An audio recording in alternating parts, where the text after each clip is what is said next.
So, with all your experiences, are there any quote unquote grief tools that you've pulled from your experiences that you either express in these moments where you're counseling these families upon loss or moving forward? Like, what have you pulled from this grief process that you can allude to people that are grieving right now?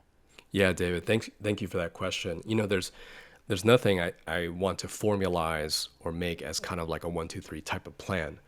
But I Right. can say there are at least these three things that for me have been helpful and that I try to call in mind in a room. And I don't try to make it a formula. I don't try to necessarily even just call it out as here are the things you need to do. But what I found very helpful is if in some sense I can bring this, name the thing that is happening. We can't deny or look away because the more that we do that, grief doesn't actually necessarily leave our body. We can suppress it or we can name it. So name the loss that is happening. Name what's happening in our bodies.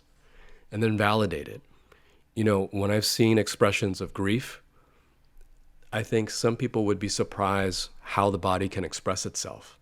Because I've seen the wailing, I've seen chairs being thrown, I've seen people punching walls, I've seen even dancing and laughing and clapping, rolling on the floor. Extreme expressions of grief, quote unquote extreme. And I've also seen numbness, cognitive fog, complete silence, no tears, people fainting. And sometimes people will say, you're not crying, do you even care? And sometimes people are so much in shock because of the grief that it hasn't either quite hit them yet. That's really all they can do in that moment. And for me, I want to validate both ends of that expression. So we name the thing that's happening. We also validate what is happening. And then maybe further down the line, and sometimes this happens in the room too. I can't find a better word for this, but we ritualize. In other words, how do we honor the memory of the person that just died or the loss that has just occurred? And so sometimes that means let's do fingerprints, let's take a lock of hair. We print out on the EKG the last of the patient's heartbeat, excuse me, their heart rate. And the nurses do an amazing job of this. They put it inside a bottle with a cork and there's a label. In some way, ritualize and honor the memory of those who have gone before us. Because I think there is something in our culture, and I'm sure you've talked about this a lot, David, where we don't want to talk about death. Don't want to talk about dying. Let's turn the page. Let's let go. We need to move forward. But I very much think, and to quote Megan Devine from her book, It's Okay to Be Not Okay, she says that we don't move on, we move with. We don't move on, we move with. I very much think that in westernized cultures, moving on is something that has become very popular and even indoctrinated. We bury bodies 6 feet under. We jettison and sever all belongings in garage sales. We say that we need to go ahead and start the exercise program and get on the diet and start dating again and start to live life again. But in every other culture throughout the world now and throughout history, honoring the dead and honoring the memory of our ancestors and those before us is a vital and even life-giving practice and ritual. Because the person who is gone, they were once so a part of our lives that once they're gone, it leaves a person-shaped hole in our hearts. It's like tearing fixtures away at every point that they intersected important in our lives.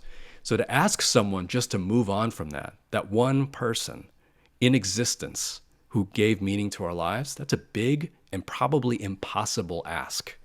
Mm-hmm. So for the rest of my life, the friends that I've lost, the patients that I've lost, the family that I've lost, I still want to carry their memory. I still want to carry all the ways in which they made me laugh and influenced me, taught me lessons, the way that they've imprinted upon me. That's not something I'm going to let go. That's something that I'm going to allow to make me bigger, to expand me. People think that grief is shrinkage or somehow holds you down or holds you back. But I really think grief, eventually, in its expression of ritualizing, is a way to make our hearts bigger, our lives bigger, our minds and our stories bigger. It's a way of carrying with so that I'm more full, not leaking, but larger. And so what I can tell anyone who's listening, watching, is that if people have told you, you got to let go, move on, turn the page, I get why we say that. because grief is scary. Loss is scary. It seems easier to let go. But suppressing grief, burying grief, it stays. It's not something that can just easily be removed from the body. So how do we honor what our body is telling us? And how do we honor the people that are gone? And I'm here to tell you that every expression that you have of grief, I validate that. And every way that you want to honor this person as you move forward in your life, moving with them, I honor that and I validate that. And whatever ritual you can find, I hope and pray that that is the very thing that you need in order to keep moving forward. It's how we move forward. We move with. You took the words out of my mouth. It's not moving on. I think it's moving forward, and you can move forward with them in however way you please, regardless of what you believe in. Some people might believe, like you've in the past believed, that nothing happens. So how could I move on with someone? But the memory and the experiences you had, that can always stay with you. So I think that's beautifully said. And you may have answered it, but I've heard you quote, or again, I saw at some point mentioning being a grief catcher. Is that tying in with what you just said? Can you elaborate on what you mean by being a grief catcher, if that's not what you already just stated? Yeah. I think there's multiple levels of that, being a grief catcher. Like I've literally caught people falling over when they're in their grief. People who are fainting, or people who physically are just overwhelmed by it. And in some sense, I also catch stories, when the people in the room who are grieving, the bereaved, at some point, they will tell the story about their loved one who has died, or I may even ask them. And in some ways, I am catching their story. I'm catching the story in their grief. And then I think also there's a part of me that vicariously catches their grief as well. And that's a tough part of actually being a grief catcher. But what I've noticed is that me, especially that last one, me vicariously catching the grief of the people in the room, we can't do this grief alone. We can't grieve alone. And even though I walk into a room 99% of the time, I'm a stranger, I think there's something about bearing the unbearable with someone else that makes it just slightly bearable. So even though I'm a stranger, even though I walk in with this badge, I have this title, Chaplain, I enter where they're at. And in some way, I'm catching their grief vicariously, and it's hard. It's not easy for me either. But when we grieve together for them, they're able to see someone is here, someone cares, and the memory of this person, I get to share it with someone else. I get to tell their story. I get to lift them up in some way.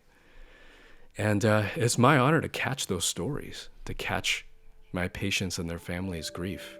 But yeah, I think that's what I mean by grief catcher.